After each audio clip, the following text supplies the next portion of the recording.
Hi, it's Steph and welcome back to the Lucy Bird. Today is going to be a beginner's tutorial on how to cut and make binding for your quilt. When I first started quilting, I did not know how to bind a quilt. And to be honest, I found it so intimidating that I avoided it for an embarrassingly long time. So whenever I made a project, I always just sewed two pieces right sides together, flipped it around.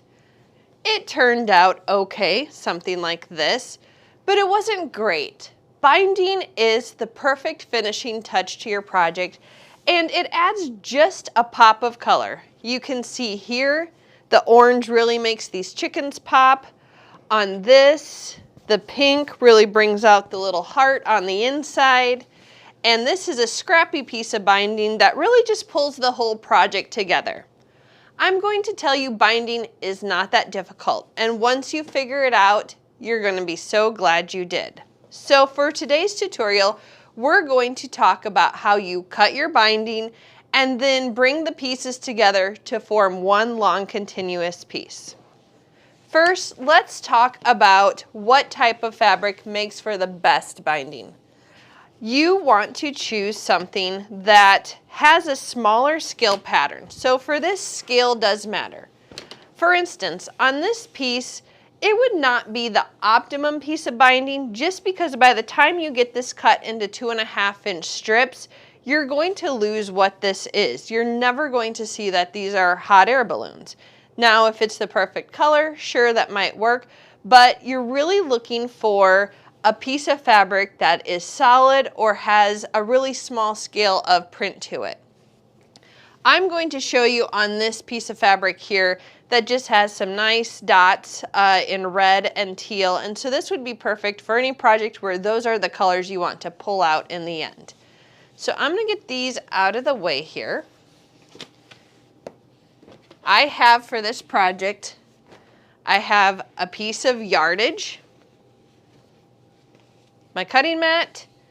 I have my 6.5-inch by, let's see, this is 24.5 inches. This is one of my favorite go-to rulers. This is perfect for cutting into yardage, and I love that it does have the 1/2 inch mark on it. So I always cut my binding at 2.5 inches. Some people like it a little bit smaller, but I find that this is really a great width for me for wrapping it around, and then I do like to tack my binding down by machine. A lot of people like to do it by hand. I don't got time for that. So let's start by getting it cut.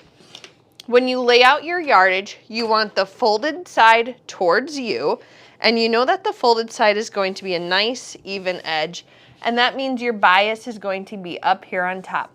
For now, I'm just going to leave the bias on. We eventually want to get it off of there, but you can leave it there for now. And I'm going to take my ruler. Like I said, I want 2.5 inches. So I always start by squaring up my piece of fabric. And you can do that one of two ways. One, you can just trim off a little bit of this by keeping your fabric to the right, ruler to your left, and just get this to a nice square edge.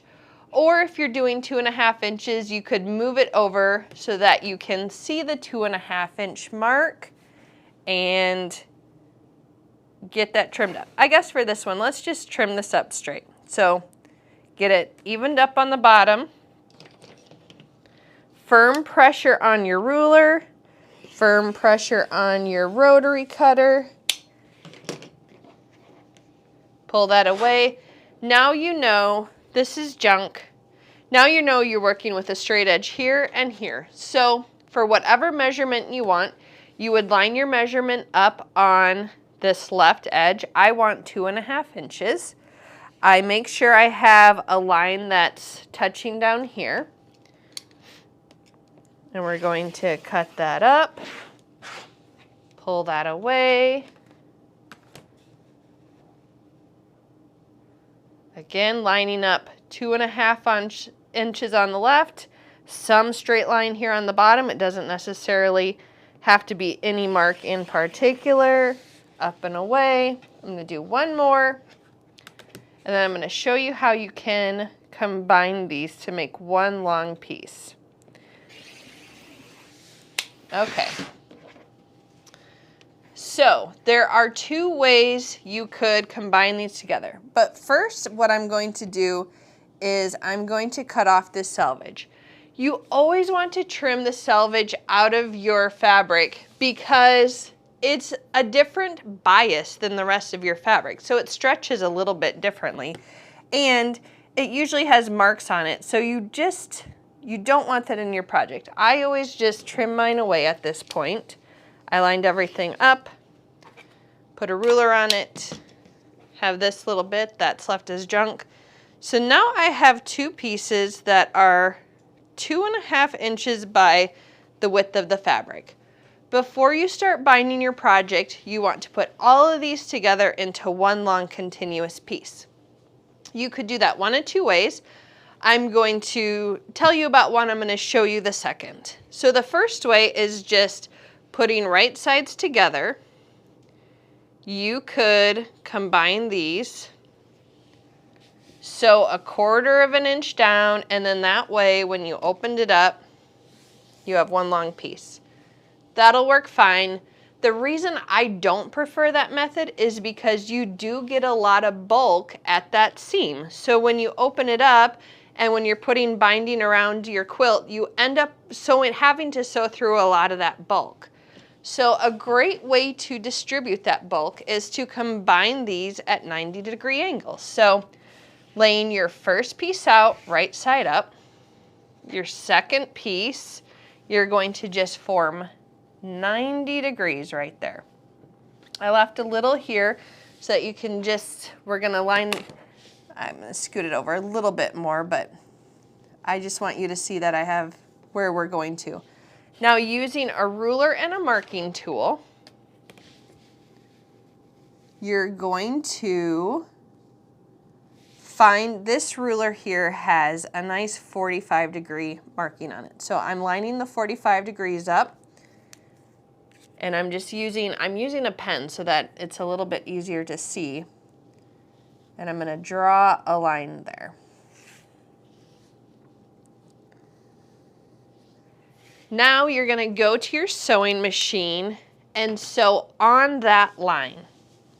Okay, so I'm over here at my machine and I drew that line over there. This is maybe a better angle to see it. And I'm just going to give it a little pin right through there. So I'm lined up at 90 degrees. I put a darker color thread into my machine so you can see this. But what I'm going to do is stitch on that line.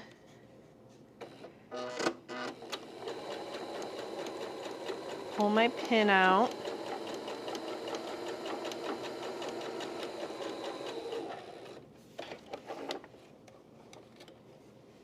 So you can see here, I'm going to trim this 1/4 inch away. We want that bulk out of there. And I'm going to press this open. And now you have one long piece of binding. The way you finish your binding is you're going to go to your ironing board and you're going to fold it in half, matching up the raw edges. Give that a nice press, and then you'll be ready to attach it to any project. Of course, the number of strips that you need depends on the size of your project. The easiest way to calculate that is to measure one side of your project, double that, then measure the second side of your project, double that. So basically you're adding up the whole perimeter of your project. That's how much you're going to need in binding to get around, but you need to add at least a foot to that so that when you get to the end and you're combining the pieces, making it one long strip, you're gonna want some tails to work with on it. So I hope this helps you to cut your own binding. I look forward to seeing what you do with it. If you make a project and this tutorial helped you, tag me on Instagram, find me on Facebook, comment here on YouTube. Looking forward to seeing you here back next week.